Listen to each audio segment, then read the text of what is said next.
Hindi talaga uubra sa mga Pilipino ang pagiging ingrato. Nagalit ang mga nasa social media nang mapanood ang video sa sulian ng bayan sa Wanted sa radyo. Imbis kasi na magpasalamat ang nurse sa pagkakasoli ng kanyang iPhone, aba, hindi pa raw siya masaya. Narito ang report. Ito po ay isang iPhone SE at saka ang nagsoli po nito ay andito si Mr. Roberto Elliot ng JJPNB Taxi. Good mood ang lahat sa pagsisimula ng segment na Saulian ng Bayan sa programang Wanted sa Radyo ng inyong lingkod. Makakatulong na naman kasi kami sa isang kababayan na nawala ng iPhone, ang nurse na si Luigi Lim. At may kikilalanin na naman kaming matapat na taxi driver, si Roberto Elliot. Pakicheck lamang po para masiguro yan po yung inyong cellphone unit.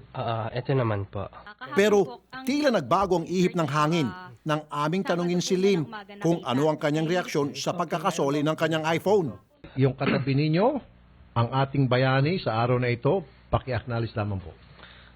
Ayun nga, salamat po kay Mr. Roberto. Kaya lang sana lang pinaaga-aga. Biyernes nang maiwan ni Lim ang iPhone sa taxi ni Mang Roberto. Dahil dito, marami raw bagay sa kanyang buhay ang naapektuhan. Kasi itong phone po na ito is galing po itong Singapore. Ito po ay nakaplan, okay? Lahat po kasi ng transaction ko andirito.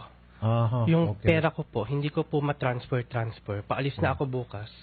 Walang nangyari sa bakasyon ko. Okay. Sabi naman ng pobreng taxi driver, Sabado ng umaga na niya nakita ang naiwang iPhone. Dumipensa rin siya kung bakit hindi ito naibalik agad sa may-ari. Hindi ko marunong magamit na sir. Pumunta ko sa Bado, sirado dito eh. Okay, so... Kapag dati ng Lunes, color coding ako, hindi makapunta dito. So, may Martes ko na nasuli. Pero ang dating nito kay Lim ay isang palusot lamang. Pag makikita yung phone ko, nakasulat lost iPhone. So 2 beses kong nakitang inon ito. Okay. Nakita ko ito, Tagalagro lang ako. Nakita ko ito nasa Deparo. So, hindi po kayo happy sa nangyari? In a way, kasi po, naka-deactivate na po ito eh.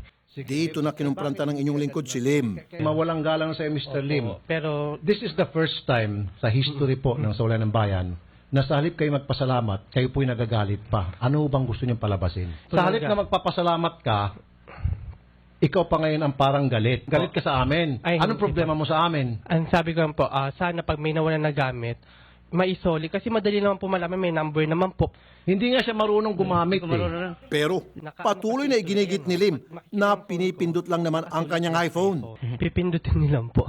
Sa talaga hindi siya marunong magpindot eh. Oh, sige Can po. you blame him? Ikaw sandali lang Mr. Lim, may pinag-aralan ka, siya wala. Hindi niya alam yung sistema. Ang hirap sa iyo eh. Imbis na matuwa ka pa eh, pinipikon mo ako eh. Itong tao, he's being honest, he's being kind. Pagagalitan mo pa siya, pahagingan mo pa siya. Bastos ka naman. You're out of line.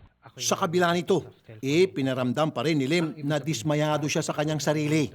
Pasensya na pero dahil rin po pareho po sa amin. Kasi Ngayon kung meron kang problema, dahil nawalan ka ng pera, nawalan ka ng kita, kasalanan mo yun dahil burara ka eh. yun nga po. Kasi kung hindi ka burara, in the first place, hindi ka nawalan.